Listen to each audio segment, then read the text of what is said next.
everyone. Welcome to MGP495. I'm Kevin. With me as ever, there's Sheepdog, Anna, and Pab. Say hello, boys and girls. G'day. Hello. Hello. What was the for? Deciding if you wanted to say hello to us or not. No, I got tummy ache, Kevin, and I'm tired. Anna's got a grumpy on because we're not in a cabin in the woods anymore. She wants. We're recording this at hot tub time. Really, we've grown accustomed to being in the hot tub at this kind of hour. How many werewolves did you attack? I didn't attack any werewolves, but I did make friends with a squirrel that I named Wayne. Wayne? No one knows. Yeah, Wayne. Well, he looked like a Wayne. It was the same basis I named my children. I had a look at them for what do you look like, and then applied a name. Wayne looked like a Wayne. He would just sit there munching on his nuts and letting me watch, and I enjoyed watching him munch on his nuts, and we got onto a first names basis, and he is called Wayne. Very good. Did you use that tactic we saw that lady do on the south coast where she made noises at them and they come and sat with her? No, I just basically stood there, and for the first couple of days, I was very tentatively creeping towards them. By the end of the time that we were there, I realised they have people coming in and out of this place all the time. They're very used to people, and I could literally run out onto the deck, yo, Anna, Wayne's here! And he would just carry on sitting there on the deck eating his nuts. Because he did not care that I was there. So, yeah, I just enjoying hanging out with Wayne. I miss him already. We've got a rebook now to go back so that we can hang out with Wayne some more. How long do squirrels live? Presumably forever, or I'll be heartbroken. He needs to be there next year. It's at least 8 years, isn't it, I think? Squirrels? I think probably forever. Consider this factual and informative if you must. I've never seen a dead squirrel. So on that basis, wow. I assume they live forever. Oh, wow. Depending on the type, they can live 15 to 18 years. Actually, no, I'm misreading. That's a different animal. 2 to 6 years. That's a big difference. Yeah, I was happy for I thinking Wayne was going to outlive me. And now I'm thinking, God, there's a 50% chance he'll be dead by summer. I typed in squirrel lifespan, and it came up, the alpine marmot lives for 15 to 18 Wayne's years. Wayne's been there long enough to not be afraid of humans anymore. There's no chance he's a young one. He's an old pro. He knows where to find the avocado pips. I don't know why. It's giving me all these animals without giving me the squirrel info. Is he a grey squirrel? Oh, I'm colourblind, aren't I? They're all grey. 9 years if it was grey. If it was grey, 9 years. Okay, well, let's assume he was grey. And if not, I imagine my colour blindness gives him a few extra years anyway. Yes, perhaps. Grey squirrels are 9 years. But what's the other type, sheepdog? Red squirrels, which also appear grey to me. They're, what did you say, 2 years? No, hang on, let me check. That seems massively off again, considering what there's different coloured squirrels. Yeah, sheepdog. You really haven't come prepared with as many squirrel facts as I thought you would have. It says, in a safe enclosure, they can live up to 10 years, but they only tend to live 3 years on average. Right.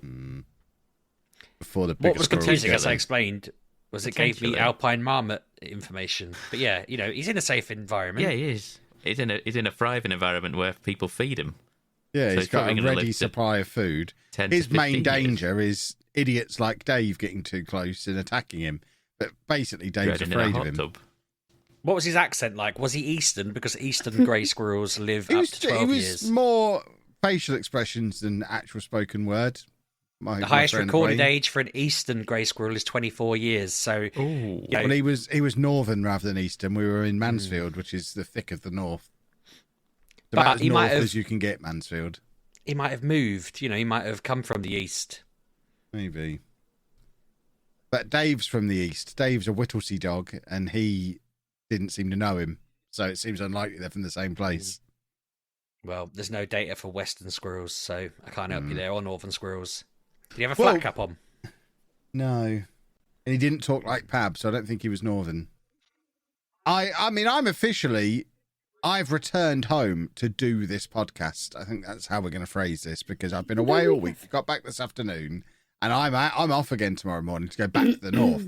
I spent all week in the north. I'm back specifically to do this because of my commitment to the show. Take note of this, Sheepdog. All the times you go off gallivanting, you wouldn't come back from Lincoln, which is basically 12 minutes from your house. I've come all the way back from the north, and then tomorrow morning I'm going all the way back to the north again.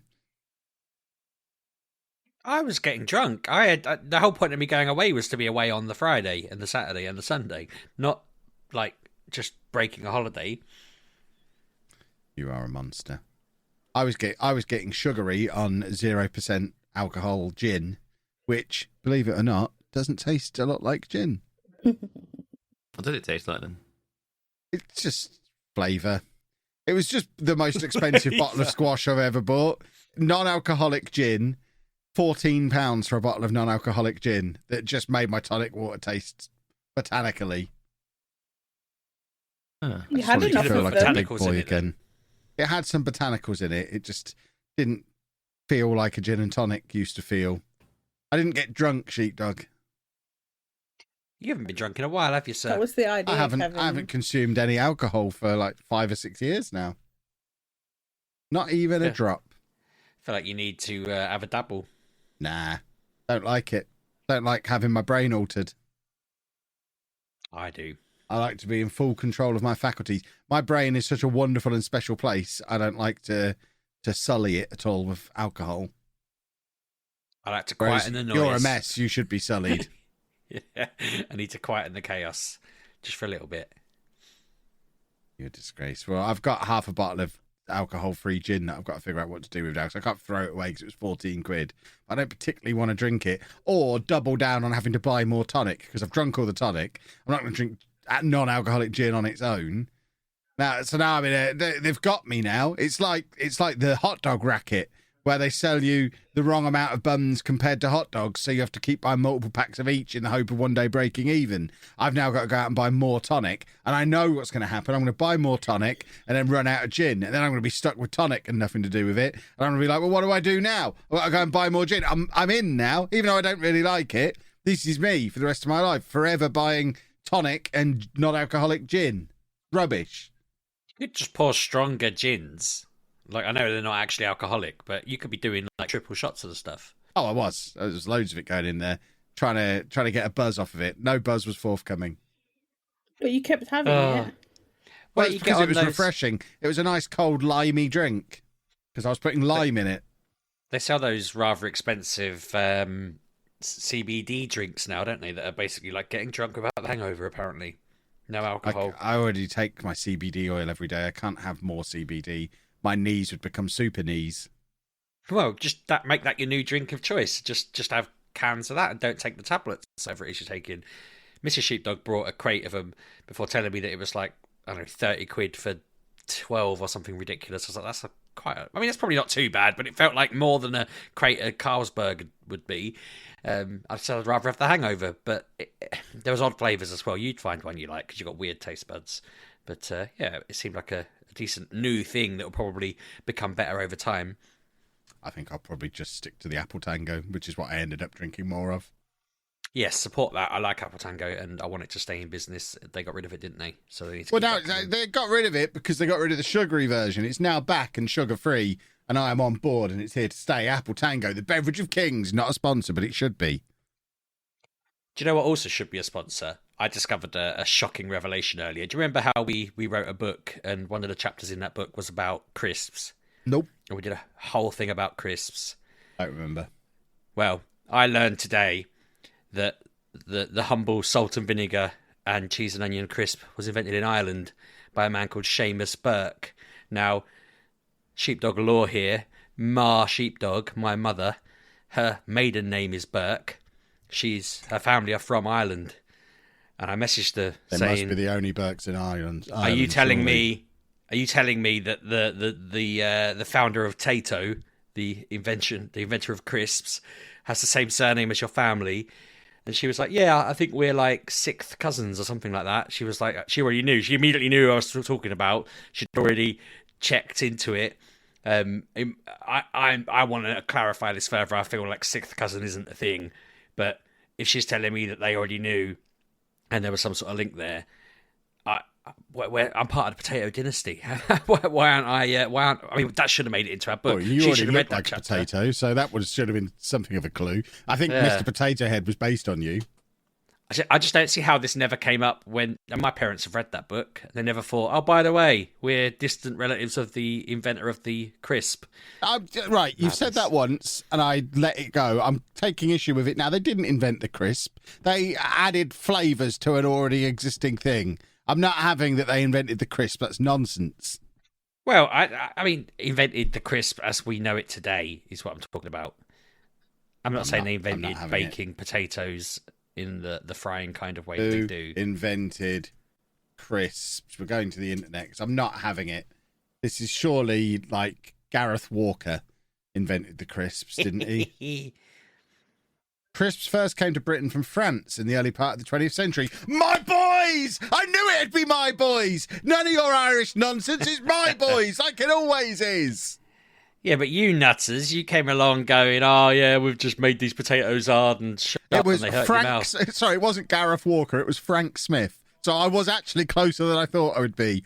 And an idea originated by the Smith's Potato Crisps Company Limited, formed in 1920, Frank Smith packaged a twist of salt with his chips in greaseproof paper bags which were sold around London. None of this Irish nonsense. I'm not having it. Well, no. The potato crisps didn't start until 1954. That's 34 years after Smith's. Just because they added flavours. Who cares Your what boys flavour? walked Ready around with salted are the salty best. potatoes, and then my ancestors went, you know, if we stuck some vinegar on this or some cheese And it and would onion, taste worse. no, Because much plain better. crisps are the best crisps. This does explain why I cannot abide. Like ready salted crisps are an insult. They're always the last bags left. You're an Our idiot. bins were full of ready salted crisps on bin day. There's just the big, you know, you get like a 24 pack and it'd just be 6 bags of ready salted in the bin every time. You are an Disgusting idiot. flavour. And I refuse to believe you threw away crisps ever. I used to eat them with ketchup, actually, if I'm honest, or vinegar. The vinegar made it gross, but ketchup with crisps, that was a good one. But it just shows it's in my blood. I see an ugly bag of ready salted crisps, and I think, got to add some flavour to this. It turns out it's my heritage. It's what my ancestors brought to the world. All makes sense. My boys trumping you again. Love it. Just like we're winning the World Cup. What a wonderful thing. Well, It's it's coming good to home. know that, as usual, you originate an idea and I improve upon it. So I'll just I'll have to see what else I can improve upon now. It's given me a new vigor for just trumping old Chapman. Interesting. In other news, Pabby. Me? Sorry, yeah, Got a bone to pick with you. as always. There's this Xenoblade Chronicles 3 thing. Oh, we're doing this, are we? Okay, get it over with then. Why didn't you mention this to me, that I'd like this? How has it been 6 months since this came out and I've only just discovered it independently of you? Explain yourself. I mean, you can check the tapes if you want. I'm sure it was I on show think where once I told again, you to go you've and, to kept go this and from me. look at this. As listeners will know, I did order this over a week ago from Shop2, so I wanted to play it on holiday after Pab told me I'd hate it and refused to recommend it, but I did some independent research and decided it looked quite good. It never actually turned up before we went away. In fact, we got back today and it still wasn't here. The postman brought it around about an hour after we got home. So Anna's Shop2 sponsorship is hanging by a thread because this took like 9 days to come. I refuse. It's the first time I've used Shop2. Anna swears by them. I'm very disappointed that it took so long. Because of the postal strikes. Schmikes. They should have you hand delivered it sure? like Amazon do. Are you sure you didn't add an extra O to the 2 and then you've ended up having to buy it from a shop as well? I don't know. Maybe. Who knows? But yeah, I downloaded it in the end using the good old-fashioned 2 for 84 download code. So I've got the definitive edition of the first one sat on my Switch ready to go as well. But I have played really rather a lot of this while we've been away. Although it turns out me going on holiday and just sitting around and not really doing anything other than playing a video game results in me playing far fewer video games than I play when I'm at home and struggle to fit them in. Because I've been away and felt like I was playing it the whole time, and I've just looked at my save file and I've only done 15 hours. And I was doing double that on Pokemon for the couple of weeks before, so I don't quite know how that's worked out. But I've done about 15 hours on this. it took a little bit of time to get going. Goodness me. I think I put on Twitter earlier in the week, I was about 5 hours in, and I think I'd only pushed buttons for maybe half hour, 45 minutes of that 5 hours. The rest of it was just watching cutscenes. There's a lot of cutscenes in this. Oh my word, they are cramming in all of the cutscene stuff early on. But once they finally let me get on with it and actually play the game, it's quite good. I get to wander around a place and do missions and improve friendship ranks and things the way I like to do. I'm running around with a big gaggle of people and whacking monsters and exploring, and then every now and again there'll be a really long cutscene. Every night this week I have fallen asleep to a cutscene, and then when I've gone back to the game the next day I have no idea what's going on because they're so long. I don't play JRPGs really. Obviously I'm a Persona guy, but they don't really throw cutscenes at you the way this does. But some of these cutscenes, I'm not exaggerating, I've got like 3 or 4 scenes in and are like 15-20 minutes long, and I just fall asleep. I can't do it. So I've kind of been on Wikipedia and had a little bit of a read to work out what's going on. The actual gameplay is fun, but the cutscenes, there's a lot of it. But Twitter tells me I'm now past the worst. Apparently they front load a lot of the storytelling stuff, and as the game goes on I should be ready to brace myself for an emotional experience. And I do already find myself growing attached to these little whippersnappers and wanting everything to work out right for them. So I am kind of getting into the story now, but not to the point where I can sit through an entire TV episode length cutscene. Oh, that's been hard work. But the actual game itself is fun. Like I say, I'm just wandering around. I've finally figured out how to fast travel, which is nice. That took me about 12 of the 15 hours. So it's less just walking through a field hitting monsters now. Now I'm back into my normal RPG element of fast travel to a place, hit the monsters, fast travel to the next place, hit some more monsters. But I'm basically in a little gaggly group of people wandering around, freeing all of these little colonies of people. We've got a team of 6. There's an ongoing constant war going on in this universe between two sides of this war, and due to circumstances that presumably were explained in a cutscene that I fell asleep during, there's a team of 6 where 3 of us are from one side, 3 of us are from the other, and we can magically form together and make super monsters. And we're now wandering around and freeing all of the colonies from both sides of this war, even though they've all turned against us because we're officially rebelling. And I think we're probably leading towards uniting the whole world because we're obviously the good guys and stopping this constant war that's going on. But there's a twist, Pab. I'll tell you what the twist is. Okay. The twist is each person in this world can only live for 10 years or terms, as they call it. Oh, they screws. They are, I think. And one of my party is only a couple of months away from the end of her 10-year life, and it's going to take us a couple of months to get to the city where the answers are. So I think we might be cutting it fine. It's not stopped me doing every meaningless side quest along the way that's involving my little cuddly circular friends that travel with us as well, who are the best things in video games ever. So if they want anything, don't care. The girl who's going to die, I'm afraid the little pink ball thing wants me to taste another one of her soups. So that does take priority. But the rest of the time, we are actively trying to get to this city to save the life of one of my gang of 6, whilst reuniting this entire world and presumably taking on some kind of big baddie that, again, I have no idea about because it was probably explained in a cutscene when I fell asleep. But I am enjoying it. I would recommend it, despite everything Pab said about it. It is fun. I just wish he would let me know about games like this when they first come out so I don't have to find out about them by myself.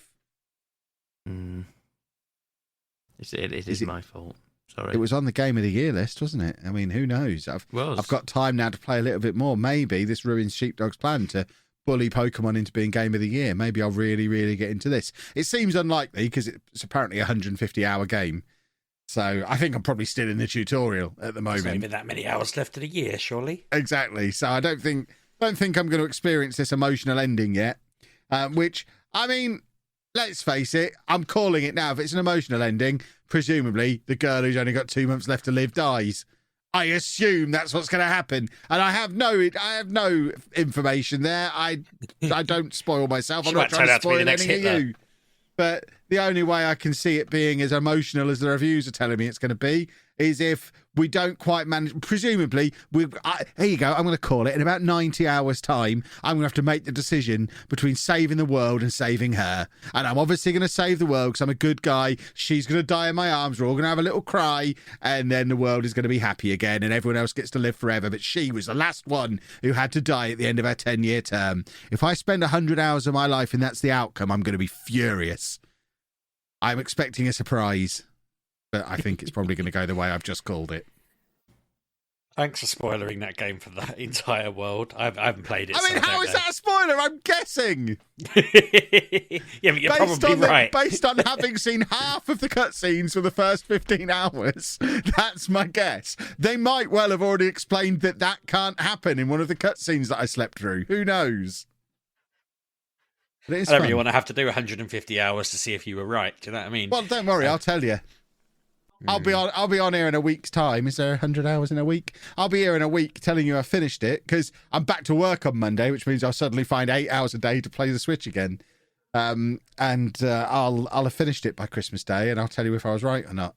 I'm going to try and get to the end of the main story before we do our Game of the Year. Wow! So that I can actually decide whether or not this is Game of the Year. Again, spoilers. If it was the ending I've just described, it won't be on my list. If it's a different ending, it probably will be. So without me directly spoiling it, just bear that in mind, note takers. Keep that at the back of your little brain box, and then you'll know. That's all I've played this week because we've been on holiday. It's not bad, though. It's a good game. Thing. Anna, Mm-hmm. Are you still there? Are you still awake? I'm awake. I'm conscious of the fact that you're falling asleep, so I'm going to move you up in the queue. You're getting a lucrative pre-advert slot ahead of Sheepdog, so you can tell us about because you've not played a huge amount, have you? But you have experienced the portable PlayStation 5 cabinet suitcase thing for the first time, and told me that I no longer have one, haven't you? That is correct. You no longer have a portable case if I'm with you. So, well, at one point you said you were going to set it up in the living room because your old lady eyes could see that better than the telly. I saw my TV and loved it again. So I took the PS5 in the case. I took the Witcher 3. Would it let me update? No. That was annoying. So I couldn't update the Witcher 3 to the help me out people. What am I trying to say? The next gen update, yeah. The next gen update. So I couldn't do that. So I instead just played the Ascent again and was thoroughly enjoying it. The game is alright. It's not, especially when it's right in front of your eyeballs, because it is like it's Diablo like style, like Top you're down. looking down. Yeah, kinda. That is isometric. Whatever it's called. Yeah. So it's like that, but when playing it at home, it's very hard to see a character. When it's right in front of you, it's very pretty and like I can see what's going on. But yeah, I've just been playing it again. They've like updated it. They've got like I'm sorry, I'm so tired. They've got quality of life like updates. So like when you're going, so you can fast travel in this game, which I suggest you use because you do get lost. It will tell you which area you want to be in for the quest that you're going to. So that's quite nice. It tells you your armor if it's basic or if it's like moderate. So that's quite nice to know. But yeah, just that's what I've been playing. It's on Game Pass. So your Xbox people out there can get it on Game Pass. It's also available on PlayStation, but I think you have to buy it. I'm not sure if it's on the premium, but yeah, I like the game. Like getting used to the shooting because it's like you use a stick to shoot with, and you're just like in a circle if you have to be, and you've got people coming in and out. You've got different weapons. Like I now understand how some of the weapons work. So before I was playing it, so I was just pressing all the buttons, trying to figure out which one works and how to do it. But like I said, with the quality of life issues, they've shown you how to properly implement them into the game and how to use them and what they're used for. Because before it would just go, this is a hydro slam, and I was like, yeah, but what am I supposed to do with it? And now I realise that I slammed the floor, and it's like it has it's like a straight path damage instead of like an all around damage. So that's quite cool. Okay. I did get home and download the next gen patch for The Witcher. I played 5 minutes of it and then I went to bed because I was tired. You know, when you get to that stage where you're looking at the screen going, I really want to play this, I'll just have 10 minutes. That 10 minutes turned into an hour. Then I had dinner and then I had another hour. So yeah, I've not touched that very much, but I'm sure I will. I also want to download High on Life, I believe it's called, on the Xbox. Yes, on Game Pass. Yeah, I know it came out on the 13th, but obviously I didn't have the Xbox with me, but I do want to have a go on that at some point because the guns have faces, and that reminds me of the gun in Cyberpunk. So that looks like it. I think the aliens are the guns or something, I believe, and they chat to you, so that would be fun. But yeah, not a lot this week. Just been enjoying the woods and hot tubs and hanging out with Kevin. You didn't really hang around with me. You were just around sometimes, like next to me, muttering about cutscenes or something. I was like, that does yes, sound Kevin. like me. But yes, if you can ever go to the woods, go to the woods. It's very nice, especially at -4 in a hot tub. Go to the woods. It's like it's very much. It's fun. It really is. Yeah, it's me. Done. If anything, Anna, would you say if you go down to the woods today, you'll be in for a big surprise? Well, no, 'cause I'm not there anymore. But that'll be the surprise. Anna was heartbroken when we left because we paid £50 to have a Christmas tree in our cabin, and it didn't have any Christmas lights on it. It was just a box of old broken decorations. And you couldn't even put on the tree.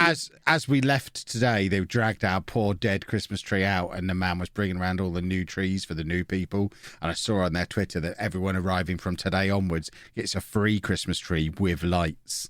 Anna was furious. She wants to go back just to see the tree. So last week we had lights, Kevin. That's because last year we were there the week before Christmas, so we were in the free week, I guess. Who makes that decision to go the year before when the lights are there, and then go the week before they've got lights? Who makes that? I didn't know they didn't have lights. You did. We decided to go that week. Because you, young lady, didn't want to be coming back on the 23rd of December. You looked at the calendar. The Christmas was the same. Oh my word! Buy the girl a Christmas tree, Kevin. We've got a Christmas tree at home. Several in lights fact. on it then. We've got 2 sets of lights on it. Yes, we do, because I like warm white lights and Kevin likes coloured lights. So, but not blue because we're not whores. Well, they're not We've blue, got they're a mixture purple. of white lights and coloured lights as well. Sounds like exactly the same as our house. I don't know if I told you last week, we spent an hour putting up our lights out front, and I fed the wire through to Mrs. Sheepdog and said, be careful with it. And then we closed the window, and then when I tried to start it all up, it didn't work. And after 5 minutes trying to figure it out, I realised that when we shut the window, she'd put it against the metal in the window, and it just snipped it in half like a pair of scissors. It sounds like your thank fault, God. not her fault. Thank God I wasn't holding the wire and just generally faffing around with it, because I could have easily electrocuted myself. My dad was going, just fix it. And I'm like, I would have burnt the house down. What is it with older people and fixing broken electronics? If anything electrical's broken, I'm like, right, bin. But they just want to make it into a fire hazard. That's because they grew up in a time when people weren't as rich as they are now. So they had to fix things or go without. Whereas you, Mr. Moneybags, can just march down the shop and buy yourself a new set of lights and not care. They were like £6. So, there you go, see? That's the attitude that makes you not want to fix stuff. Yeah, fair. I suppose it would have cost them a lot. But no, we got new Probably lights. got avocado toast and a latte on the way home, didn't you? You scum. I'd been trying to limit my caffeine because you keep telling me it's bad for me, but I spoke I've just to bought a second coffee machine, so we're going in opposite directions here. Well, I was fretting because I'd literally asked for a coffee machine to replace mine. My daughter broke the jug on mine, and you can't replace the jugs on them, so I had to get a new identical one. So now I've got 2 coffee machines that are the same and 1 jug, which is ridiculous. That's the wrong way round. I should have 2 jugs and 1 machine. Well, But, I liked the coffee machine that we had while we were away. It was a different type of Nespresso one with different sized pods. So I said to Anna I wanted to buy one. She said I wasn't allowed to buy one. So Captain Loophole came into play. Yeah, he stole it, no, if you buy 200 of these pods on the Nespresso website, you get a free coffee machine. So I bought 200 of the new style pods and got a free machine, which arrived here about an hour after we got home. So I've now got the 2 machines sat next to each other because the new one does a lovely mug of coffee, but the old one that is still fine does a lovely latte or an espresso or a cappuccino. So obviously we have to have both. But yeah, I didn't buy it. pods? I got a free one, about 80 quid, I think. Oh. It's not too bad. I was expecting that to be way more money, Yeah. to be fair. Crikey. Although, So, I bought Kev's Mrs. Sheepdog genius. 250 green tea bags as a random present. She always buys these tea bags that she likes, and I bought her them, and she was very much like, okay, that's a bit weird. She didn't say it like that, but her reaction wasn't very positive. She was a bit like, where the hell am I going to put them? You don't mean like as a Christmas present, do you? No, it was a Oh, birthday okay. present. Okay, Pam. good. Oh, well then. Wow, It was only bags. it was only a side birthday present. It wasn't like a main. Tea I got an iPad for a birthday, Pab. She had an iPad, 250 And tea tea bags, and a bunch of little things. But it was like these nice green tea ones that she always buys. But she was buying them at like £4 a box, and 250 in bulk was like 15 quid. So I just got them. I thought that she's going to be blown away by that value saving and that general. You know, she could swim in it for all I care. I was thinking she could make pots of the stuff, but she was just like, I don't know where to put Perhaps it. she consumes tea like a normal person, unlike you, in jugs. Yeah, well, Yeah, that's pint pretty much glasses. what she said. I don't drink pints of this stuff. It's going to take me all year to get through this. And I was like, yeah, but you never have to buy it again. That was the point. She's got it forever. She did sort of ask me to check when it goes off. And she has got time. Life? There is a shelf life, but it's far enough in the future that she can get Okay. through them. But yeah, I was expecting a little bit more joy and a little less sass, and yeah, not so lucky. Do you want to do an advert? Pab? Quickly, Pab. Ignore what Sheepdog said. I deliberately talked over him. Don't know what he was waffling, but Pab, do an advert quickly now. Great advert. Mm-hmm. Continue. So yeah, I've played a few bits this week. Obviously, I've been continuing with Pokemon. I have just been doing shiny hunting, and I thought that I'd like leveled up and made good Pokemon that were decent and could win stuff, but I have found that I can't do raids on my own. I'm very terrible at them. Or the games, I can't tell if the game's being like buggy or what, but I had a bit of trouble with raids, and then I was off. I've been off sick for the past few days, and I was sort of lounging around, and someone said to me, "Do you want to do some Pokemon battles?" And I was like, "Yes, that'll make me feel a lot better. Let's battle on Pokemon." So I just lay on the sofa battling, and I did, I think, 5 battles, and it was very, very fun. But I lost all 5, shockingly. The first one I was really close. I only lost because somehow their Pokemon evaded me 3 times in a row, which I just felt like the game was just being mean to me at that point. But then I changed my team up a little bit and somehow did worse every time from there on. It was like I was on full tilt mode. But I think it's because I was poorly. I'm not that bad at Pokemon, surely. But so that was fun. So playing that competitively, as it were, against other people was a laugh. I feel like that's something I should probably do more of. I'm well over 100 hours with this now, just doing shiny hunting and stuff like that. 100 It's been hours? fun. Yeah, I know. Wow. What else have I done? I've got confused. Oh yeah, so I continued that annoying Stitch task on Disney Dreamlight Valley that I was mentioning last week. I'm still very miffed that they've decided to make it that I've got to remember to log into the game every 5 days to unlock him. It's clever on their part because it's kept the game active in our house, but I'm very frustrated that I've got to go look for some soggy sock that Stitch has been chewing on or whatever. I'm hoping they put better updates out next time, because if every update is jump through 50 hoops to get the new character and then don't play it again for a month, I'm not going to be impressed. But I don't really get how it works for companies when it's a free-to-play game and they don't have any way... I can't pay any money into it. I can't, like, speed this stuff up. I'd have probably been tempted to lob a $5 in to get Stitch or whatever. You know, maybe I wouldn't have gone excessive, but if I could have spent a $5 and, you know, Stitch was in the game and it saved me having to return 10 times, I'd have probably considered that. But there isn't any option to do that kind of thing, which seems really bizarre. Unless they're just waiting for someone like me to go, oh, this is what they do. And then they go, oh, it's a great idea from Mature Gamer Podcast over there. Let's start monetizing this hack. But it just seems weird to me that a free-to-play game would, with no advertising in it, would insist on you logging in that often. I don't understand games sometimes. It's all a bit weird. Pokemon Go added a very, very good feature this week, which I'm excited about. I don't normally feel the need to review stuff that they do, but I feel like sometimes they add stuff in and I'm like, these guys are weird. Why have they done this? And other times they add stuff in and I'm like, that is really clever. They've actually thought about that. They've added in, there's this like bug Pokemon that is... In the games, it's known for, depending on where you catch it, has different patterns on its wings and stuff like that. And it's like you can collect them all and there's X amount of them and whatever. The way they've implemented that in Pokemon Go is that if you have someone from abroad that sends you a postcard on the gift, so like when Kev was on holiday, he could have sent me a Centre Parks gift or wherever it was that he was, and it would have come up with a little card showing that he was at a place. But I've got friends in Japan, you know, Canada, America. Got friends in Japan. I have friends All in over the Japan and US in Pokemon. There you go. So when they send me gifts and I open them, if I pin the... You don't even have to open the gifts, actually. You just have to pin the postcard. So that's very handy. You can go through your list of friends, and if they're from Japan, you pin the postcard, and then once you've done 3...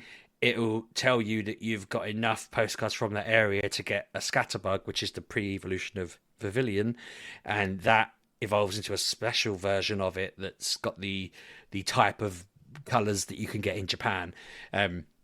People in Canada got like a blue one. If it's people in England, then it'll be this green one called the garden variety one. There's like 21 of them, and I think looking at mine, I opened them all earlier. Straight away, I had all of them except 4. I need to find someone who's in Hawaii or the ocean, because that seems to be... If anyone's in the ocean and they spin a Pokestop, send me a gift. Someone in the Middle East, I think it was, and then just places like that where I don't really know anyone who plays the game in those areas. I have a friend who lives in the Middle East, so I might get them to download the game just to send me 3 gifts so that I can get that version. But yeah, it's just an interesting thing that the postcard feature was already in the game, and they've just gone and made it have a point, which it kind of blows my mind that they didn't hold off on postcards until now. It's really interesting that they've just had this feature there for ages and now suddenly it has a point to it. But it makes me excited to see what they end up doing for other things later on. It's clever that they had these little aces up their sleeve and they actually had some plans. So that was cool. And then the other game that I played this week, which I keep forgetting the name of, so I'm just going to click and hope that it's on my screen. Empire of Sin I've been playing, which was on Game Pass. I completely and utterly misunderstood what this was when I read the thing and I was like, okay, this sounds cool. I thought that it was like a gangstery version of like not an RPG, sorry, a strategy game. Like, I thought that I was looking at, I'm trying to think of an example. I don't know, like Age of Empires, and you would just build little gangster bases and then fight other gangsters for clout and whatever. And then when I loaded it up, I was walking around the town thinking, okay, it's not quite what I expect.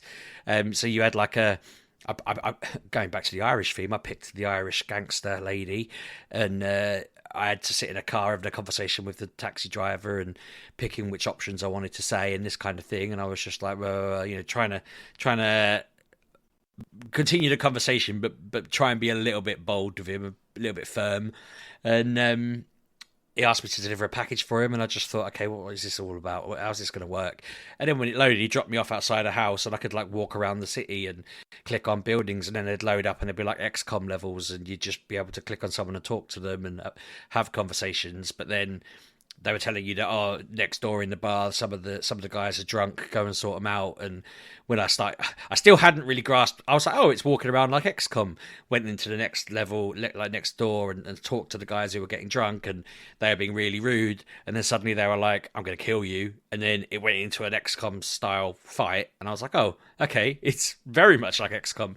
And yeah, we went from there. It was like, you're just hiding behind things, shooting out and doing the usual kind of battles. It feels like, yeah, I'm going to enjoy it. I've thought about whether or not to stream it because it's in that vibe of game that I really enjoyed. It's the tactical kind of moving around the map. I feel like Pab's probably mentioned this in the past, and I've probably said, oh yeah, that sounds good, I'll play it. And then I've not, because it's been out since, 2020, I think it was. I've never mentioned this ever. Have you not? Okay. It's not it really feels my like, type Typical of of you, thing. Pab. Typical. It's not my type of typical, thing. And if I'm honest with you, I thought it was more...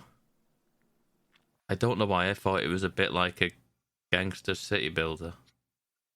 And I could... See, so that's what I had yes. that's what I thought it was, but I genuinely don't know.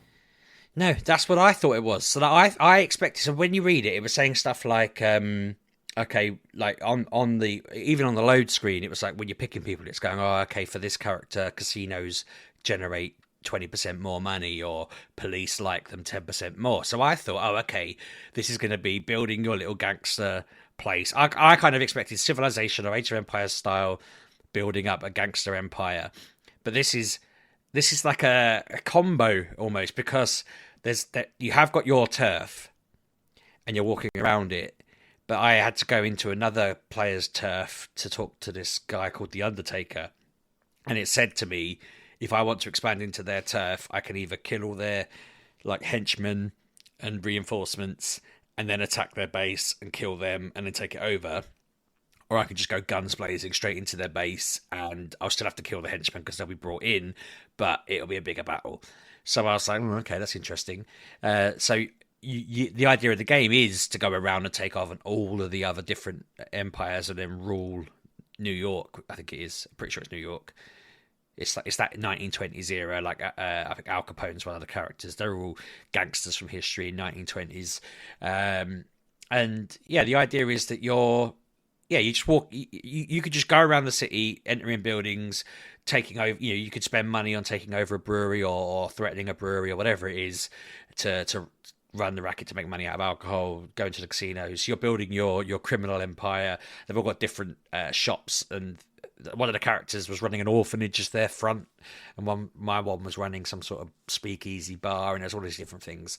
But yeah, when you get into an engagement, battle, when you actually want to fight people, it goes into the XCOM style, grid where you can move a certain distance and then shoot once, or you can shoot twice from where you're standing, or you can go twice as far but not have any attack afterwards.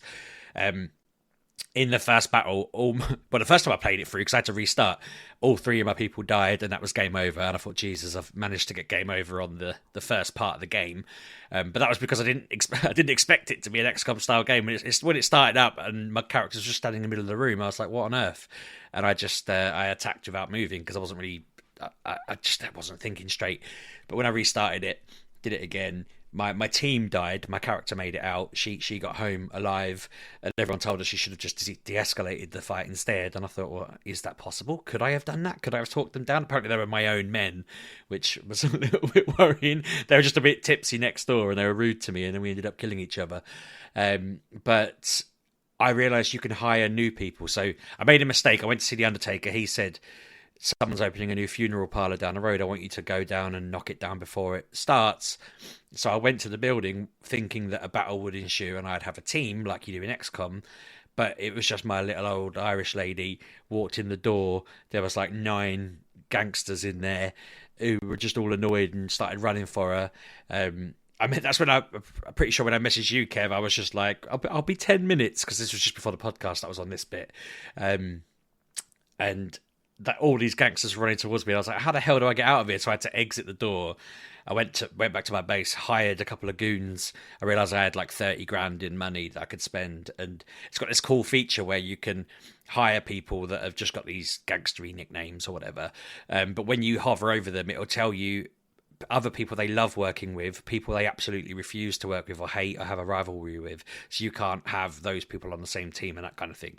So you have to work out all these kind of relationships between them all. But I hired a team and then I went back and I just annihilated them. But there was all the usual kind of, oh, you've got an 80% chance of hitting and it misses, and then they've got a 20% chance of hitting you and somehow they hit you twice and that kind of thing.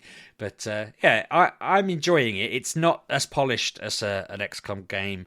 It has this weird thing where, like, when you tell the character to go somewhere, they run in this really poor way that feels like, I don't know, like really, really old, like not 2020 level of quality. It just feels like they've not polished that, they've not thought that through, and I need to learn. I'm assuming there's ways for me to change the rotation of the map and stuff like that, but all the things that I would instinctively expect it to be, like scrolling the wheel or clicking a certain way, weren't working, and I was sat there thinking, how the bloody hell do I do this? But it seems fun, and part of me's thinking, do I want to continue playing it on my own, or should I just wait and stream it later on, because it's that kind of game, you know, XCOM sort of story. You just go through and, you know, I like the fact that I can have a chat and I can try and do different things. And what I found between restarting the game after dying immediately on the first level was, even though it had the same sort of missions, I found that the map changed. So before it was like my base and then next door was the pub.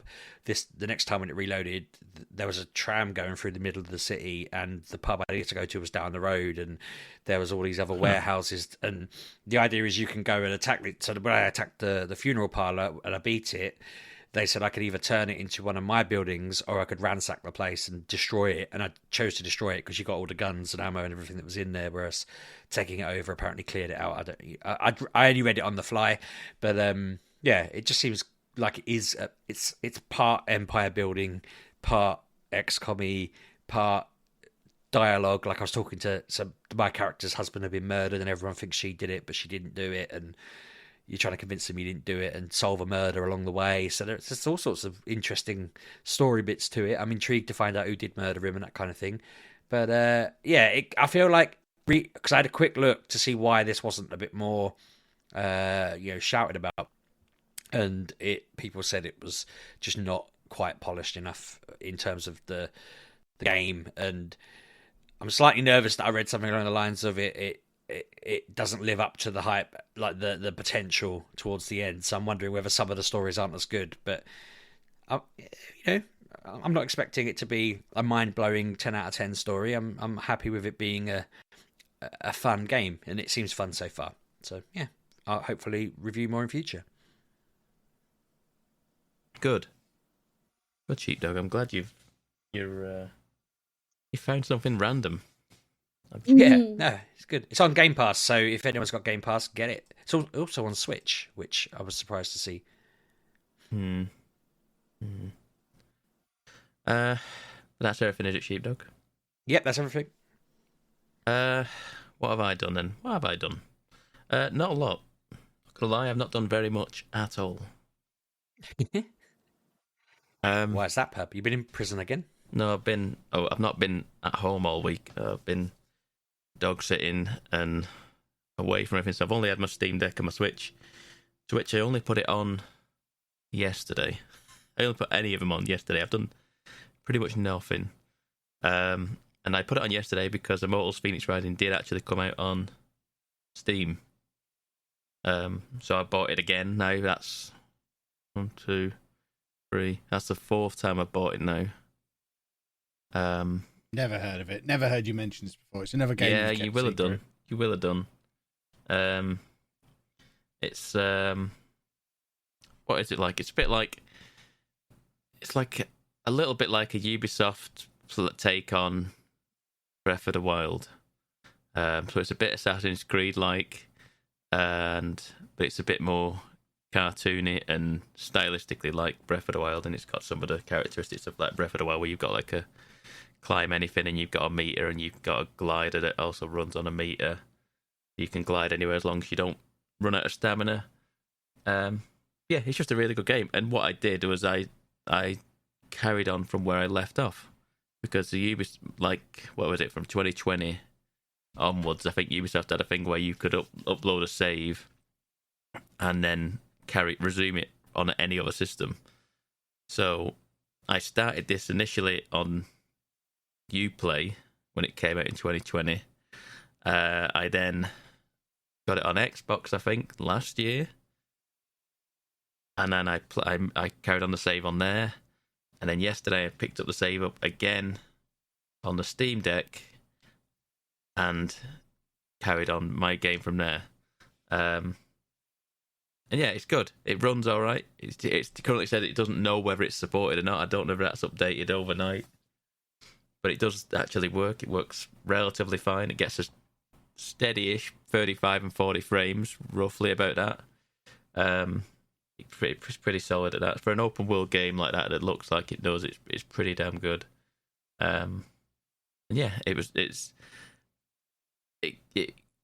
felt a little daunting at first because obviously I'm going into a game that, like, I'm 20 hours into that game now, and I don't have it's no longer giving me tutorials now to play the game or anything, so I've got to like readjust and figure it out. But it did start to come back pretty quick. It's quite intuitive, to be fair. And then, like I say, I feel like I lost about an hour and 90 minutes last night just playing it, just through wandering to a checkpoint where I had to collect some item. I had to collect some hands, some like robotic hands, and to put on an old mechanical robot. And my next objective was to take it back to that said robot. But I didn't. There was a puzzle in the world. There's tons of puzzles in the world in this game, and that's what I like, because that's pretty much all I spent my time doing. I had to like find these orbs and put them into the like the puzzle on the floor. But then obviously each orb is inside a different other little like tomb or like puzzle room in itself. So yeah, I had fun doing that sort of thing, and it's the sort of game that I like, just drop it in every now and again and just do a little bit on, and it will just kind of like just make my evening disappear, because I'll just find myself I think I drained the battery I think I got it down to about 30% battery. I want to say something like that. So it seems to be all right. It seems to be running fine on the Steam Deck. Plays all right. And I have enjoyed my time with it. I do like that game. I bought the gold edition because I wanted all the DLC with it, because there's different campaigns in it, I think, if I remember rightly, where you play as a whole different god, as it were. You play, I think, you do an Egyptian run, I think, or something like that. I don't think because you're in Greek mythology in this the initial main campaign, but I think there's a different set of gods at some point in the DLC. Anyway, I'll get to it at some point, I imagine. But yeah, so far so good. The only other thing I did do last weekend, I played some more God of War. I don't know if you finished it yet, Anna. I have not, no. No. Because, You get in there though. yeah. I don't want it to end. No. I think I was just over 22 hours when I last checked from the weekend. So my update, what can I say? I feel like I'm getting more invested. The story is becoming more. It is giving you a bit more, and it's not as. There's feeling in it. And it's not. Yeah. It's not as. I feel like there's become a tipping point where the battles don't seem as tedious as they once were. I don't know if that's just because I'm getting more powerful as the game's going on, which is probably right. But I don't get to the point where I'm like, oh, do we have to do this again? Because they're that quick, and they're over that quick now, relatively speaking, because I'm getting more powerful. It doesn't really it doesn't matter anymore, and I hate doing it. I'm doing 0 side quests because I just want the story. I want the story, and that's all I want. And I'm using Kev's logic of why would I go and do this now when this pressing issue is here, and I'm Exactly. gonna disappear off to another realm to go and help some dwarves with something to do with some mines. It wouldn't happen. So that's my logic in why I am ignoring everything. And the squirrel wants me to do stuff, and I'm going, no, not now, squirrel. So I have invested. I'm there now. Let's figure out where I was. Kratos has had a chat with Heimdall. Mm-hmm. Really? Wow. Okay. Kratos had a chat with Heimdall, and we just had a barroom brawl before. That's where I left off. I think. I feel like that's where I left off, where I was in a bar looking for four, and then it turned into a bit of a brawl, a bit of a pub fight just kicked off, and then it was like it's just and that's pretty much where I left off. Wow, you have missed out such where you are and where I was, getting to that point. Am I catching you up? I played a lot of game. Oh yeah, that's the thing. There's a lot of side stuff in this game. There's a lot of side stuff. Even me just knowing that from the couple that I have done, and I've only done them simply because I've stumbled across them, sort of thing. And it's been like, okay, I could go across the other side, back to the other side of the map, or I could just push this way a little bit further in this direction to do this side quest. So I did that. Yeah. But the side quests are at least half an hour. Mm-hmm. So it's not it's not nothing. It's not just go here, collect this, and come back. It's a proper storied side quest, and I probably am missing out from doing that. I probably am, because there's probably a lot of side stuff. But I don't know. I have I'm hoping. I think I heard it somewhere that you will get dumped back out in the world at some point at the end. Okay. Go mopping up stuff. If you want to go and mop up the side quests afterwards, then so be it. And I'm thinking, well, okay, I don't know whether all the side quests are going to be there, because possibly it's there's time critical quests that require certain things to be in certain places for you to do a side quest there or whatever it is. That might lock off some side quests, but so be it, because I'm enjoying the story enough to be, and I'm persevering with the combat and everything enough to be the point where I just want to get the story. Yeah, so definitely. I'll hopefully have it finished by next week. I'm hoping. I don't really know how much more I've got. Like I say, I've heard someone said they finished it in 35, and I'm at 22. And if I'm only doing mission critical, main story stuff, I feel like I can probably have it done within 30 if I pushed. So I'm hoping to have it done next week. I'm hoping to have it done for Game of the Year stuff anyway, so I can have at least an idea of whether or not it should be in there. Because like I say, it's on my edge of my top 3 right now. It's probably it's definitely in my top 5, but is it top 3? I don't know. I don't know right now. So it's possibly 4 at the minute. It's possibly number 4 at the minute, maybe. So, but it could sneak in there quite easily if it does get, like I say, ramp up, which it has done. The previous one did ramp up towards the end.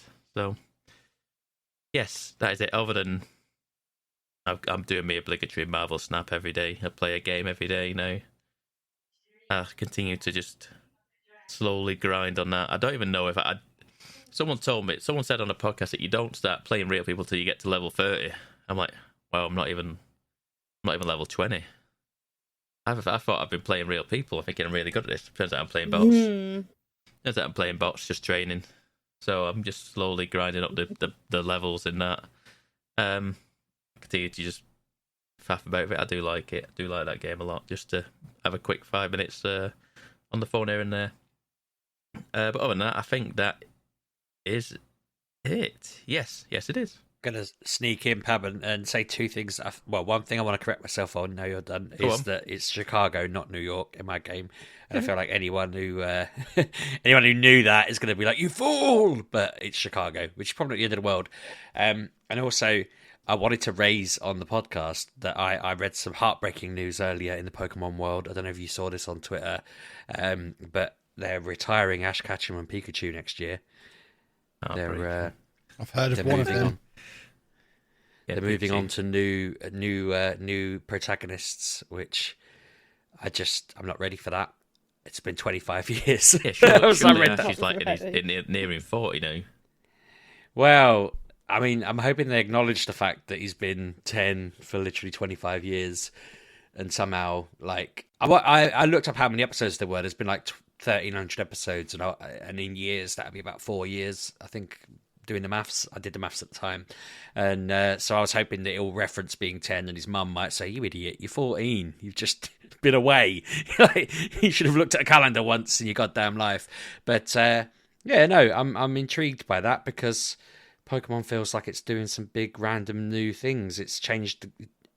People keep saying, "Oh, the games are the same," but this game is very different from the other games, and so was Legends Arceus, and now they're retiring Ash and Pikachu, and there's all these rumours that it might be his daughter that's the new character because she's Whose daughter? Ash's daughter. What, the Might be set in 10-year-old's? future. The 10-year-old's daughter? Well, no, Pab. I think they're saying because it's a cartoon, Pab. They can just set it in the future and have like, yeah, this is the new world, and she's going out and about. It'd be quite interesting if they had him as her dad and didn't tell you who the mum was, because then everyone would be like, which girl from the series was it, but yeah, I'm hoping that Team Rocket will get a resolution. I'm hoping that you'll find out who Ash's dad is at some point and all of the other things. But I also saw a picture that he's meeting up with his Butterfree from the first year, that the Caterpie he caught at the very beginning of his journey.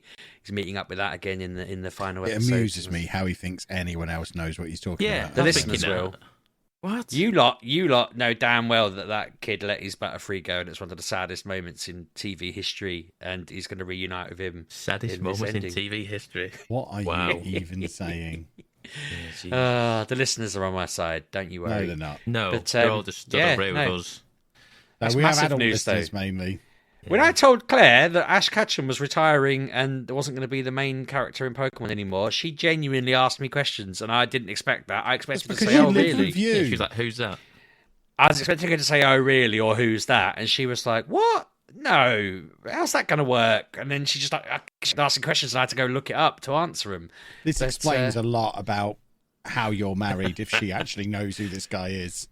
Yeah, She's a much But, bigger nerd than any of us realised. it's huge news. It's huge. It's absolutely huge. In your house only. Yeah. The internet at large. I told my mate, and he replied, Your "No." corner of the internet is weird. Yeah, she's not wrong. Big news, very big news. But yeah, anyway, we're all done. I'm done. Splendid. On that note, then, if you do have any commiserations or anything you want to send to Sheepdog about Ash Ketchup disappearing from whatever he's doing, at RB6K, just send them all at him. Or you can just send them at the podcast at large at MGUK Podcast, or of course follow me at Lelujo. You've literally just read mine out. So Well, then I'm going to talk over you doing it. I'm Miss Lujo. I don't know what's going on. No, I don't. I'm at Fab 1986. And we'll see you next week, boys and girls. Have a good week. Bye bye. Thanks for listening, folks.